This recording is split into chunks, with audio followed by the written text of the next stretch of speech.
Halo teman-teman, apa kabar semuanya? Jadi, kali ini kita akan bahas mengenai bencana alam. Sebelum itu, apakah kalian tahu bencana alam itu apa? Bencana alam adalah suatu peristiwa yang terbagi menjadi dua berdasarkan pemicunya. Pertama, bencana alam yang terjadi secara alami dapat berupa banjir, gempa bumi, tsunami, tanah longsor, dan lain-lain. Bencana alam karena banjir. Bencana alam karena banjir adalah peristiwa alam yang terjadi ketika air yang berlebihan menutupi daratan yang biasanya kering. Banjir dapat terjadi akibat berbagai faktor, termaksud hujan deras, meluapnya air sungai, pecahnya bendungan, dan naiknya permukaan air laut. Banjir dapat menyebabkan kerusakan besar pada properti, infrastruktur, dan lingkungan. Ini adalah contoh bencana alam karena banjir. Beginilah contohnya bencana alam karena banjir yang bisa kita lihat bersama-sama. Yang pastinya teman-teman sekalian pasti juga sering melihat bencana alam ini. Bencana alam karena tsunami adalah peristiwa alam yang disebabkan oleh gelombang laut besar yang diakibatkan oleh gangguan bawah laut, seperti gempa bumi, letusan gunung berapi bawah laut, atau tanah longsor di dasar laut. Tsunami dapat menyebabkan kerusakan besar pada infrastruktur lingkungan dan kehidupan manusia di daerah pesisir.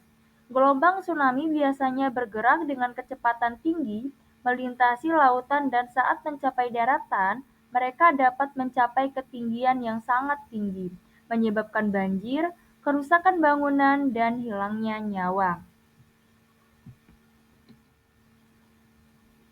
Ini adalah contoh dari bencana alam karena tsunami yang bisa kalian lihat. Lalu, bencana alam karena tanah longsor.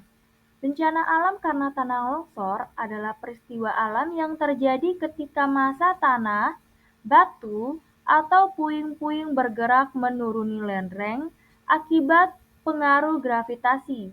Longsor dapat terjadi secara tiba-tiba dan membawa material dengan kecepatan tinggi, menyebabkan kerusakan pada infrastruktur, lingkungan, dan berpotensi mengancam keselamatan manusia. Ya. Dan ini adalah contoh bencana alam karena longsor. Jadi ketika massa tanah turun dan mengenai rumah-rumah warga yang mengakibatkan kerusakan infrastruktur lingkungan. Lalu kedua, bencana alam yang terjadi karena ulah manusia dapat berupa polusi, pembuangan sampah sembarangan, dan penebangan pohon secara liar. Bencana alam karena ulah manusia pertama adalah polusi. Polusi adalah pencemaran lingkungan oleh zat atau benda yang menyebabkan kerusakan atau gangguan terhadap kesehatan manusia, makhluk hidup lainnya, dan ekosistem. Polusi dapat terjadi dalam berbagai bentuk, termaksud polusi udara, air, dan polusi tanah. Lalu selanjutnya penebangan pohon sembarangan. Penebangan pohon sembarangan juga dikenal sebagai tindakan ilegal atau penebangan liar. Penebangan pohon secara liar jika terus-menerus dapat mengakibatkan hutan gundul dan berkurangnya kemampuan hutan untuk menyerap karbon dioksida atau CO2. Penebangan pohon sembarangan memiliki dampak signifikan terhadap lingkungan, ekosistem, dan kehidupan manusia. Ini adalah gambaran karena penebangan pohon sembarangan itu dapat mengakibatkan hutan gundul. Mungkin itu saja yang dapat saya sampaikan. Wassalamualaikum warahmatullahi wabarakatuh.